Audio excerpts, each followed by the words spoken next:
Hey there, tech enthusiasts. Welcome back to our channel, where we break down the latest tips and tricks to make your digital life easier. Today, we're tackling a hot topic: how to use your Apple Card for subscriptions. If you're an Apple user, you know how subscriptions can pile up. Think Netflix, Apple Music, or even iCloud storage. The Apple Card isn't just a credit card, it's a smart tool that can streamline your payments and even earn you rewards.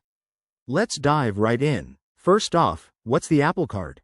It's Apple's very own credit card, integrated seamlessly with your iPhone, offering daily cashback and top-notch security.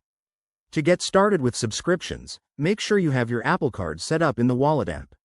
If you haven't already, open the Wallet app on your iPhone, tap the plus sign, and follow the prompts to add your Apple Card. It's quick and secure. Now, let's talk about using it for subscriptions. Head over to the App Store or Settings on your iPhone. For example, if you want to update your payment method for Apple services, go to Settings greater than your name, greater than Payment and Shipping. Here, you can select your Apple Card as the default payment option. It's that simple. For third-party subscriptions like Spotify or Amazon Prime, log into their apps or websites and update your payment details to use your Apple Card. One of the best perks? You'll earn up to 3% daily cashback on purchases made directly with Apple and 2% on other transactions when you use Apple Pay. This means your subscriptions could actually pay for themselves over time.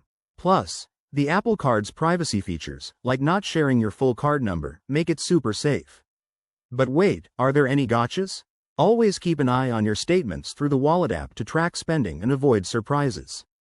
If you run into issues, like a subscription not going through, double-check that your card is active and contact Apple support. They're usually very helpful. In summary, using your Apple Card for subscriptions is a game-changer for convenience and rewards. Give it a try and see how it simplifies your monthly bills. If you found this helpful, hit that like button, subscribe for more tech tips, and drop a comment below with your experiences. Thanks for watching, and I'll catch you in the next video.